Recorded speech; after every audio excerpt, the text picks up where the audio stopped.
መስራት ለዓለም ድንቅ ነው ለኔ ዘላለም ድንቅ ነው ለኔ ጌታ ድንቅ ነው ለኔ ኢየሱስ ሞኝነት መስራት ለዓለም ድንቅ ነው ለኔ ዘላለም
በክርስቶስኛ አዲስ ፍጥረት ነን። በክርስቶስ ምን አለ አንተ ምን አለሽ አንቺ እኔ ምን አለ የእግዚአብሔር ልጆች ያን መልክ እንመስል ዘንድ ከክብር ወደ ክብር ምን እናደርጋለን እንለወጣለን። እጣ ፈንታችን እሱ መምሰል የኢየሱስን ስም የመጠቀም ስልጣን አለ። ወደ አብ ለመጸለይ አጋንንትን ለማስወጣት ደዌ ለመፈወስ ልመናችንን ለማቅረብ ከጠላት ፍላጻ ለመከላከል የትኛው የህይወት መንገዳችንን ስሙን በመጥራት ማቅናት እንድንችል ስልጣን ተቀብለናል። እንደምን አላችሁ? ኢየሱስ ክርስቶስ ጌታ ነው። ትንሽ ድምጼ ችግር አለው ግን ይሞቃል። ለተከታታይ ሳምንት እንግዲህ እኛ ማንን በሚል ሐሳብ ከእግዚአብሔር ቃል እየተማርን ነበረ። እኛ ማንን የመጀመሪያው ሳምንት ላይ ያነሳ ነው ከመጀመሪያ ከፍጥረታችን ማንን የሚል ሐሳብ ነበር ያነሳ ነው። ከፍጥረታችን በእግዚአብሔር ዲዛይን የተሰራን በእግዚአብሔር መልክ የተፈጠርን ክብር ያለብን ሰዎች ነን የሚል ሐሳብ አንስተን ነበረ። ደግሞም የሶስት ነገር ውቅሮች ነን፣ ስጋ አለን፣ ነፍስ አለን፣ መንፈስ አለን የሚል ሐሳብ ያነሳ ነው። ከዚህ እውነት የተፋታ የትኛውም አይነት አስተምሮ አጋንንታዊ ነው፣ ምድራዊ ነው ብለን ከእግዚአብሔር ቃል ተመልክተን ነበረ። በሁለተኛው ሳምንት ላይ ያነሳ ነው ደግሞ ከሰው ማንነት ጋር ተያይዞ የሚነሱ የተሳሳቱ አስተምሮቶችን ለማየት ሞክረን ነበረ። ወደ 5 የሚጠጉ የስተት አስተምሮቶች በጣም ከሰው ማንነት ጋር ተያይዞ ይነሳሉ። በዋናነት ግን እኛ 3ቱ ላይ አተኩረን ነበረ የተነጋገርነው ይላችሁ ከሆነ እነሱን ሐሳቦች ትንሽ ልድገማቸውና ወደ ዛሬው ሐሳብ ዘልቃለሁ። ስለ ሰው የሚነሱ የተሳሳቱ አስተምሮቶች መካከል የመጀመሪያው ሰው በአካል ውስጥ የሚኖር መንፈስ ነው፣ ወይም በሌላ አነጋገር ሰው መንፈስ ነው፣ ነፍስ አለው፣ በስጋ ውስጥ ይኖራል የሚል ትምህርት ነው። ግን ይህ አስተምሮ በእግዚአብሔር ቃል ልክ እንዳይደለ አበጥረን አይተነዋል ማለት ነው። ሰው የሶስት ነገር ውቅር ነው። መንፈስም አይደለም፣ ስጋም አይደለም፣ ወይም ደግሞ ነፍስ አይደለም። ሶስቱም ነገሮች በክብር በእግዚአብሔር ዲዛይን የተሰሩ ናቸው። ስለዚህ ሰው ሙሉ ነው። ኢየሱስ ክርስቶስ በሚገለጥበት ጊዜ ስጋችሁ፣ ነፍሳችሁ፣ መንፈሳችሁ ፈጽሞ የተጠበቁ ይሁኑ ስለሚል ሰው መንፈስ ነው የሚለው ትምህርት ጠማማና ትክክለኛ ያልሆነ ትምህርት እንደሆነ መነሻውንም ጭምር ከእግዚአብሔር ቃል አይተን ነበረ። ሁለተኛው የተሳሳተ ትምህርት ከሰው ጋር የሚነሳው ሰው መለኮታዊ ነው ወይም ደግሞ እግዚአብሔራዊ ተፈጥሮ አለው፣ ስለዚህ እኛ ትንንሽ እግዚአብሔሮች ነን የሚል ትምህርት አለ። እኛ እግዚአብሔሮችም አይደለንም፣ አንሆንምም፣ ሆነንም አናውቅም፣ ወደፊትም አንሆንም። መንፈሳውያን ሰዎች ነን እንጂ አምላክ አይደለንም። የመለኮት ክፍል ልንሆን አንችልም። ብቻውን አምላክ የሆነ እግዚአብሔር ብቻ ነው። እኔ ብቻ ብሏል እግዚአብሔር ራሱ። ስለዚህ ይህም አስተምሮ ልክ እንዳልሆነ በእግዚአብሔር ቃል ፈትሸናል። ሌላው ሶስተኛው ሰው አካላዊም ቁስ ብቻ ነው። ከሱ በላይ የሆነ ሱፕሪም የሆነ አምላክ የለም፣ ደግሞም ከሞት በኋላ ሌላ ህይወት የለውም፣ ቁስ ነው፣ ይኖራል፣ እንደ ማንኛውም ፍጥረት ይሞታል የሚል ስለዚህ ቁስ ስለሆንክ በምድር ላይ ያገኘውን እድል ብቻ እየተጠቀምክ ኑር የሚል አስተሳሰብ ነው። ይህም መጽሐፍ ቅዱሳዊ መሰረት የሌለው እንደሆነ ከእግዚአብሔር ቃል አይተናል። ሁለቱን እንዲሁ አንስቻቸው ያለፍኩት ሰው በመልካም ስራ ወይም በእውቀት ራሱን ማዳን ይችላል የሚል አዳኙን ክርስቶስን የሚያገል በሰው ማንነት ላይ የተነጣጠረ ትምህርትም አለ። ይህም ራሱን የቻለ ትምህርት ነው። ብዙ በፕሮቴስታንቱ ዓለም ውስጥ ይሄ ፈታኝ ስላልሆነ እዛ ውስጥ ብዙ አንገባም። የሰው የተወሰነ አምስተኛው ደግሞ ሰው የተወሰነ ማንነት ወይም ፊክስድ አይደንቲቲ የለውም የሚል ነው።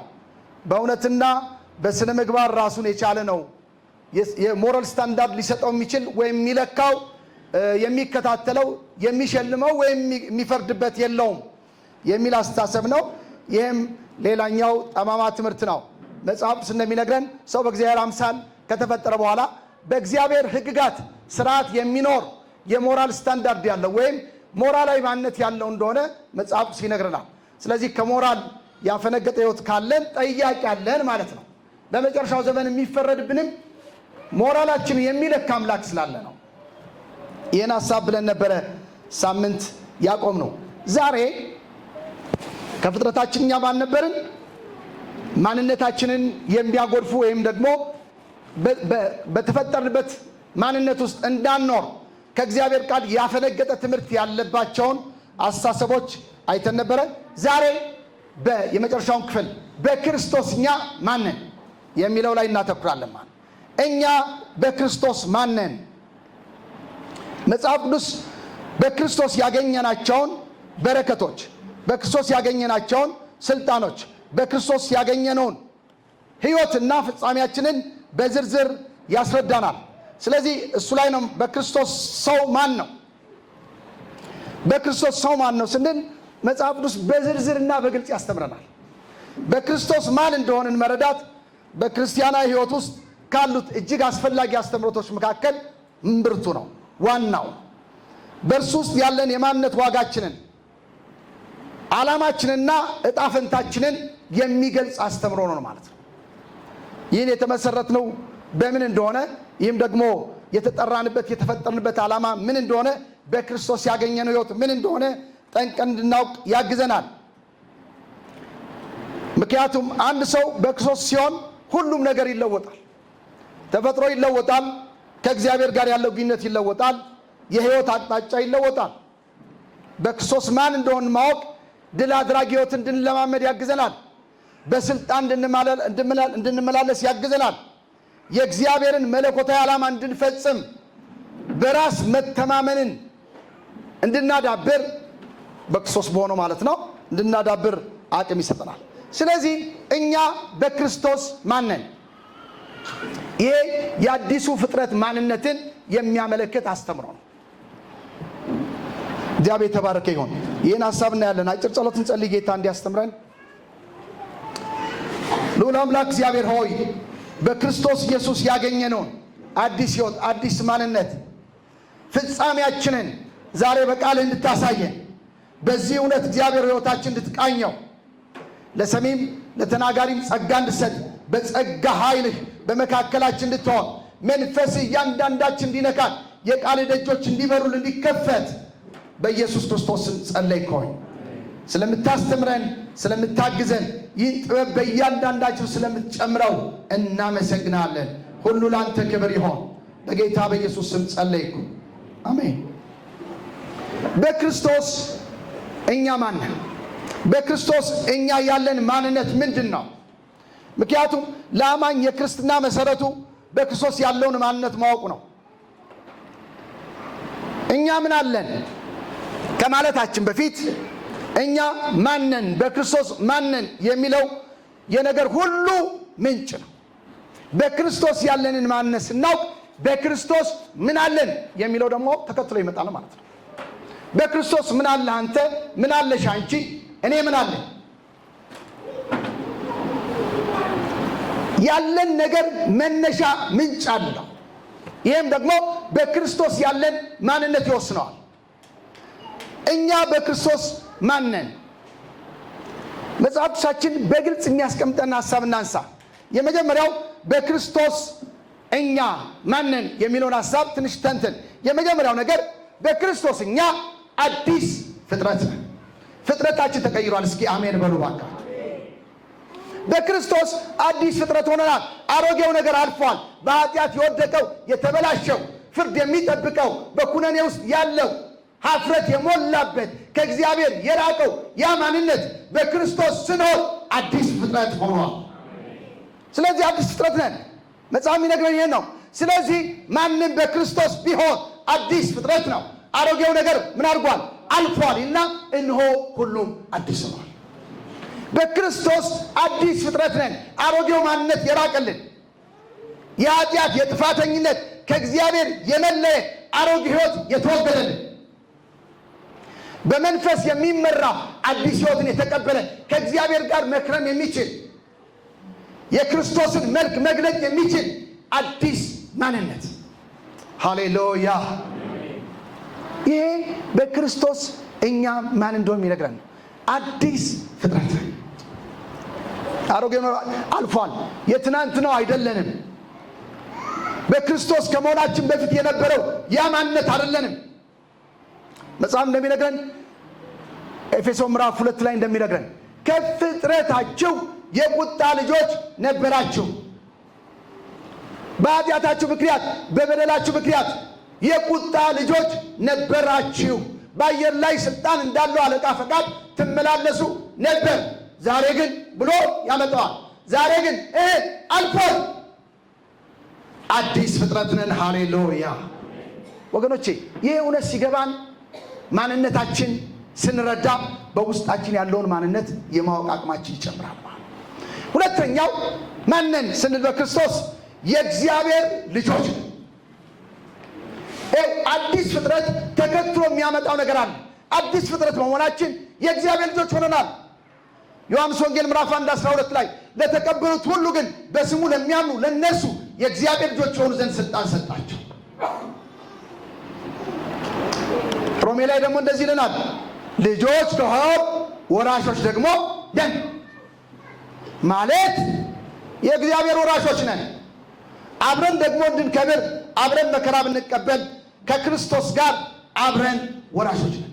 በጣም የሚገርመው ልጅነታችን አስከትሎ የሚያመጣው ደግሞ አለ ወራሽነት።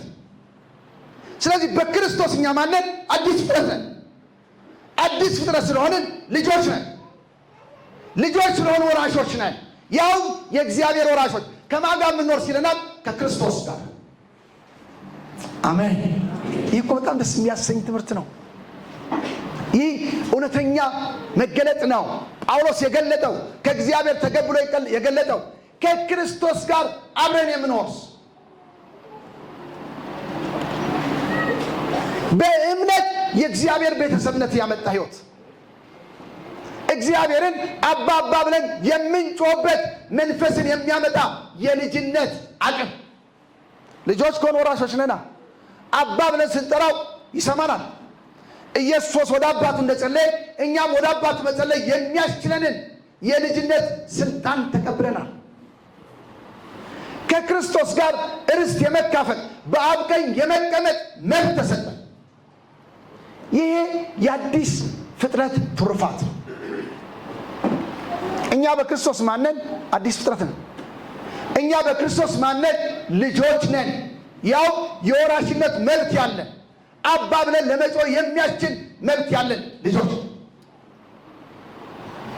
ይሄ በክርስቶስ ኢየሱስ ያገኘ ነው። ሶስተኛው እኛ ማነን? በክርስቶስ የእግዚአብሔር ጽድቆች ነን። ሁለተኛ ቆሮንቶስ ምዕራፍ 5 ቁጥር 1 ላይ እንደዚህ ይላል፣ እኛ በእርሱ ሆነን የእግዚአብሔር ጽድቅ እንሆን ዘንድ ኃጢአት ያላወቀውን እርሱን ስለኛ ኃጢአት አደረገው። አይገርማችሁም?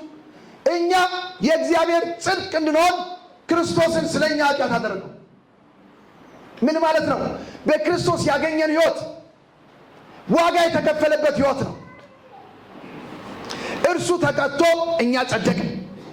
ሁለተኛ ቆሮንቶስ 5:21 እርሱ ተቀጥቶ እኛ በፊቱ ጻድቅ መሆን መቻልን ወይም ትክክለኛ መሆን በእግዚአብሔር ፊት መቆም የሚያስችል ማንነት አገኘን። በክርስቶስ መስዋዕትነት ምክንያት በእግዚአብሔር ፊት ትክክለኛ አቋም እና እምነት የሚሰጠን ስጦታ ነው። ይሄ በእግዚአብሔር ፊት መቆም የሚያስችል ዋስትና ያለ ህይወት። ሃሌሉያ! ጸድቀናል፣ የእግዚአብሔር ጽድቆች ሆነናል። አሁን እግዚአብሔር የሚያየን በክርስቶስ በኩል ነው። እኛ ላይ ያየው የነበረውን የኃጢአት ቀንበር ግሳንግስ ክርስቶስ አወለቀውና ተሸከመውና መስቀል ላይ ሞተ።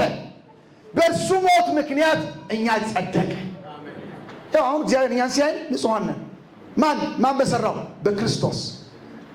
ሃሌሉያ! ውጭ ያሉት እኮ በቀንበር ውስጥ ነው ያሉት፣ በእግዚአብሔር ቁጣ ውስጥ ነው ያሉት። የማያምን ሰው ሁሉ በእግዚአብሔር ፍርድ ውስጥ ነው ያለው። እኛስ አዲስ ፍጥረት ሆንን፣ ልጆች ሆንን። ቀንበር ኃጢአት፣ የዚህ ዓለም ግሳንግስ ነገር ተገፈፈልንና የእግዚአብሔር ጽድቅ ሆነ። አሜን።